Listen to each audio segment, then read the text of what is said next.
Thank you, Doy, ah. Nasikaso mo pa yung pamilya ko. Kahit nag-part ways na tayo. Oo naman. Hindi naman nawala yung pinagsamahan yung... At least alam mo na kahit paano may pinagsamahan pa rin. Kaya kung sakali man yung nanay at yung tatay mo maligaw dito sa amin kahit hindi ka dyan, pakapauwiin ko na lang sila. Pag-grab mo na lang. Kaya nga eh. Sinasadya pa puta. Kasi location na ako, dyan pa pumunta. Tinan mo nang abala pa. Pumasok pa dito sa loob. Nanay ko. Tinan mo, nasa loob ka pa ng bahay. Hoy! Naka-share location na ako. Dito nyo pa sinadyang pumunta. Uwi dun. Uy, tama na, pinapahiya nyo ako.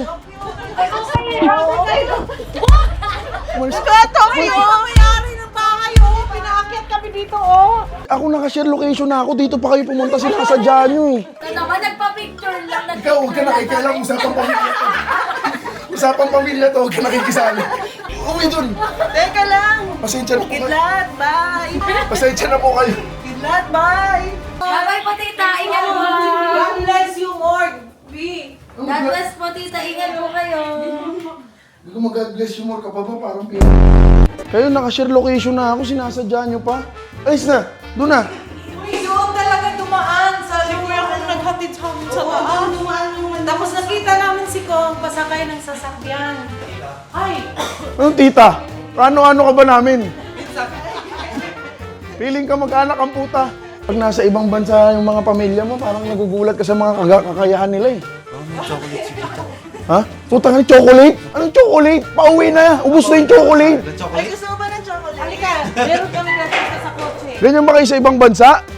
Pababa yung daan pero pahila yung bukas mo ng gate? Doy, pasensya na Doy. Nakabala ka pa. Sino? Yung mga magulang Ikaw ay nakabala eh, kasi bumibisita sila tapos pinapaalis mo. Uy, hindi mo ako ginaganyan sa Ikaw harap ang ng pamilya abala. ko. Never magiging abala si mother. Huwag mo Para ako kay ginaganyan Tita. sa harap ng pamilya ko kasi ako nagtataguyod sa mga yan. Ikaw ang nakakaabala kasi binibisita nila yung anak ko. Hindi pa ako Ako ang magdi-decide kung nakakabala sila o hindi. Ikaw ang umabala. Hindi abala yan. Ano? Aba, love ko yan. Ang kulit mo. Alam mo, kakamadali mo yung makeup mo. Oh. Ano yun? Yung makeup mo may ano pa, parang bonakid. Senior citizen ako eh. Yung mga to nananadya rin eh. In-expect ko na yan eh. Napupunta dito yan eh. Kasi ito yung alam nila, yung bago hindi eh. Nga pala, hindi ko nasabi sa inyo. Bagong taon, bagong bahay. Pero kung mapapansin mo, saglit lang, onting steps lang naman eh. Yung bahay namin. Yung kalapit lang. Pupo! Mali dyan! Mali! Doon kasi, nakita nyo yung gumanan, di ba? Kapag abroad lang, mahina pa rin mga utak. Atras! Gustong-gusto talaga nila makita si Kidlat. Actually, sila B. Kasi masugid na tagapanood yan ng Team Payaman. Parang pag nanonood ka ng ng mga vlog ng mga tao, feeling mo, kakilala mo talaga sila, close mo talaga sila. Kaya tuwing umuwi yung mga yan, feeling gusto nila bisitahin sila ko. Hindi. Kasi ako ang habol ko lang din naman sa kanila yung pera nila. Hindi na importante yung pagmamahal. Kung mas gusto mo ng rosas kaysa oras ko, di ako para sa'yo. Damn! Dahil bagong bahay at yung mga kapatid ko gusto nilang maging may something na maambag or maging part ng bagong bahay namin. Gusto nila akong tulungan mag-ayos sa gamit ko. Hindi ko alam kung ganun yung nararamdaman nila o baka ako yung nagsabi sa kanilang ayusin yung mga gamit ko. In return, ipagluluto ko sila ng mabilisan. May dinner pa yan sila mamaya. So dapat medyo late lunch or very early dinner yung maluto sa kanila. Hopefully by the time matapos sila, tapos na rin ako magluto. Ito yung bagong bahay namin, ma. Ito yung kamang gagamitin ko na na-extend. Napapa-assemble ko rin sa inyo ngayon. Wow! Di ba sabi nyo, dude, mag-a-assemble? we want to be part of your 2026 by fixing your room, di ba? Sabi nyo sa akin. So, ang gusto ko talaga sana matulungan nyo ako sa pag-aayos ng kwarto ko, ma-instructan nyo ko kung ano ba dapat yung gagawin ko kasi you guys know better when it comes to things like that, di ba? Kung may mga kailangan kayong bilhin nyo na lang, i-reimburse ko na lang. May baril pala dito. Tama, may pusil. Pusilong tikaw? Hindi, ayaw. Ito yung kwarto ko. Okay. Pwede na. So, ito yung kwarto ko. Ngayon, Sakto na yung camera to. huwag kang makialam, ayusin nyo na lang. Huwag yung pinukontra yung vlog ko eh. Ito yung mga damit ko na kinuha ko doon. Tapos ito hindi siya shura, kundi lalagyan ko siya ng mga gamit ko or mga design. Ay! Yung pastel ko! Tinatago mong pagkain. Yung pastel ko, yung favorite kong pastel. Tasty. Dot, hindi nabubuksan, Dot! Dot, hindi nabubuksan, Dot! Tanga! 2 p.m. pa ang schedule niya na bukas. Ang daming kama doon. Kasi yung isa double foam yun, nahihila para maging double bed. Sige, ano mo lang yan. Hindi nga ako tutulong sa inyo, paglulutuan ko kayo, huwag mo ko utusan, hindi ka foreman dito. Ano mo, Dudut? Pinapahirap mo yung buhay ko dito sa Pilipinas. Mas mayaman ako sa'yo. Hindi sa pera ang batayan ng buhay. Kasi kung pera lang lahat, Palin mo nga ito. Sampalin mo na kita ng Elvin na bag ko. mayaman sana ako kung di lang ako ninakawan ng gobyerno. Kabilang ako sa mga nagbabayad ng luxury tax, di mo alam yan? Luto ka na doon, Ah, 1 yeah. hour, tapos mo. Taka na nakakaiyak yung sibuyas, hayop ka talaga. Kung mas gusto mo ng rosas kaysa oras ko, di ako para sa'yo. Fuck, ngayon na lang ako umiyak ulit. This time, madali lang yung mga lulutuin natin. Meron akong Chinese style na crispy pork, salted egg shrimp, and tofu sisig. So yun yung mga niluto ko kasi yung nanay ko, hindi siya kumakain ng karne, gulay at seafood lang. Dahil nga, kakalipat pa lang, tsura ng kusina namin, hindi pa siya vlog ready ba? Pero hopefully, mapaayos natin tong kusina, maparenovate natin at mapaganda kasi tagal-tagal tayo dito at marami tayong mga lulutuin at gagawing alaala dito sa kusinang to. Masayang-masaya ako kasi sobrang laki ng kusina na to. As in, ang laki. Parang 5-star restaurant. Naisip ko lang na hindi ko pa sila napaglulutuan sa buong stay nila dito. Sila yung nagluluto. At this time, mapagluluto ko sila. Para mas sumarap yung tokwa nyo or mas lumutong. After nyo siyang hiwain, frozen nyo siya tapos pag pinrito nyo siya, sobrang lutong. Very basic lang naman yung tofu sisig natin. Liver spread, mayonnaise, and nor seasoning, sibuyas, bell peppers. Para sa crispy pork belly, nilagay ko sa ref para kahit habang nag-ready ako ng mga ingredients, mag-dry out siya kahit papano. Kailangan sobrang tuyong-tuyo para crispy. Tusok-tusukin natin yung balat niya, pero not too deep. Ito lang natin ma-pierce yung skin, hindi yung laman. Kaya natin siya binubutasan para matulungan siyang mag-release ng kanyang moisture. The less moisture, the crispier it gets. Gawin natin yung ating rub, Chinese 5 spice, pepper, at garlic powder. Medyo marami. Tapos salt. Mix lang natin ng maayos. Kalaman nyo lang ilagay yan. After yung butasan, kailangan natin ng mga 2 egg white siguro. Silalagyan natin yan ng salt para maging binder at maging buo sila. Para ma-protect niya yung outer layer ng skin. Kung marami naman kayong time, talagang i-cover niya yung mga part ng skin. Ano yan? Crispy pork. Alam mo talaga kung saan ako makina, Doy. Hindi, Doy. Alam mo, mas excited ako lagi sa new beginnings, Doy.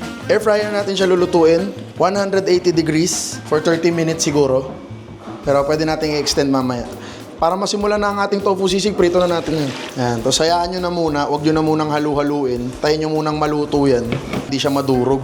Habang piniprito naman natin ng tokwa, gawa na rin tayo ng sauce para sa ating tofu sisig. Ito liver spread. Japanese mayo ang gamit natin this time. Nor liquid seasoning. Yan, halo mo lang yan. Tapos dahil onti lang naman yung ingredients niyan, mabilis mong malalaman kung anong kulang. Okay na sa akin yun, sarap. Ang ating hipon, lagyan natin ng itlog. Yan. Binder lang ulit yan, pampakahapit lang yan. Lagyan lang natin ng flour, onti lang. Yung dredging flour naman natin, flour, tapos cornstarch. Tapos mix natin yan.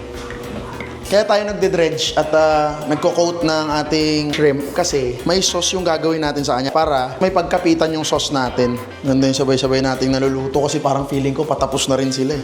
Kaya ako naisip gawin to, hindi talaga ako naaasahan sa paglilinis ng bahay, sa pag-aayos ng gamit. Naasahan talaga nila ako sa pagluluto. Hindi mo na kailangan masyadong matakot na maghalo-halo dyan kasi nakabuo na siya ng crust eh. Oh.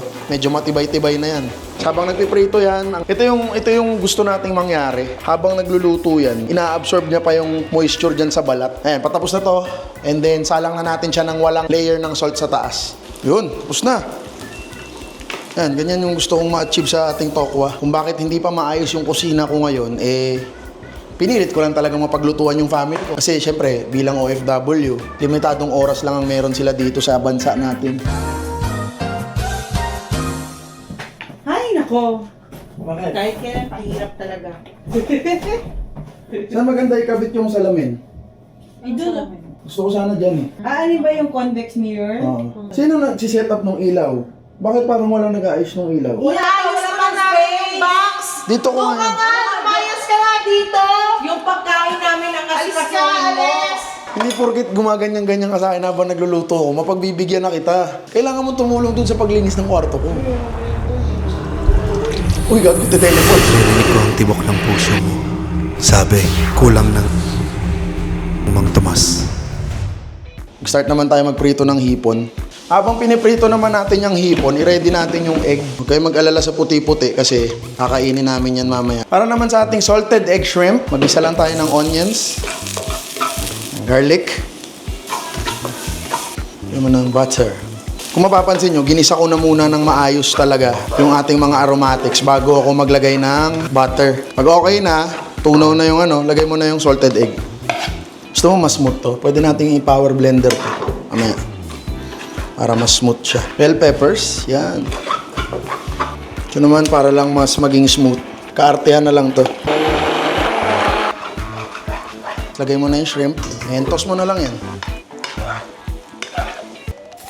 Hindi ako magalit. Hindi, doy. Ano yan? Doy, kulit mo naman, doy. Uy, ano ba naman yun? Dito naman yung tao! Pwede na natin i-serve. Doy. Ayusin mo yung pag-serve, doy. Isang tumpok sila, doy. Sunod ay ang ating tofu sisig.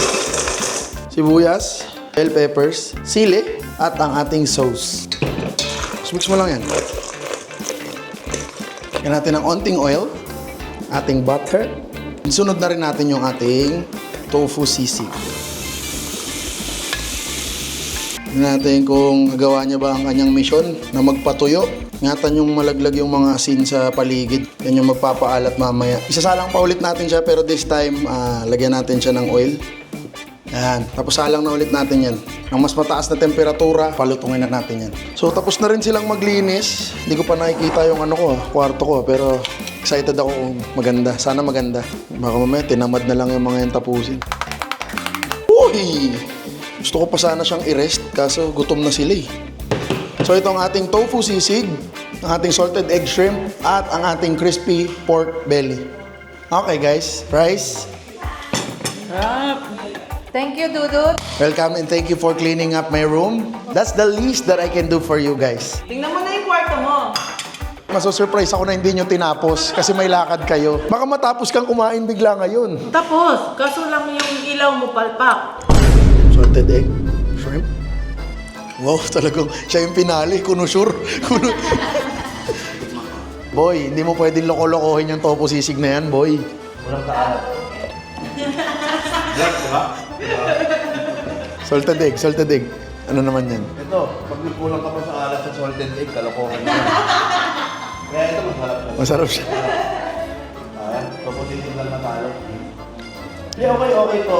Ito may kulang. Ang alat. Puro sa toyo. Kasi sabihin ng mga nalulog sa atin, niloloko natin sila. But pwede naman yun Gordon Ramsay nga lahat. Wow, fantastic baby. Natikman na nila yung gawa ko. Ngayon titingnan ko naman yung gawa nila. Uy, wow! Nag-iba yung ayos! Ang galing! Galing ko, no? Galing. Tangin na, pagod ako. Ang sarap magpahinga. Ang ganda ng kwarto ko. Kailangan ko pala ng marumihan. Nandun yata sa bahay yung marumihan. Oh, maramihan. Lagayan ng sapatos. Mga brief mo nandiyan, oh. Brief mo nandito. Bakit ko nandito? Saan dito na yung mga damit mo? Pants. Nandiyan din. Ito yung mga pang-pickle mo. Oo. Para ito lang yung kakalatin mo, diba? Para dyan ka lang magkakalat. Dahil makalat ka ng bata ka. Ngayon, dahil maayos na ang aking kwarto, makakatulog na ako ng mahimbing. At okay na ang mission ko para sa araw na to. Ang mapaglutuan ng pamilya ko. At sila nagawa na nila yung action nila na magpa-picture kay Kidlat. So, yun lang guys. Hanggang sa muli. Maraming salamat. Happy New Year. Mwah! Love you.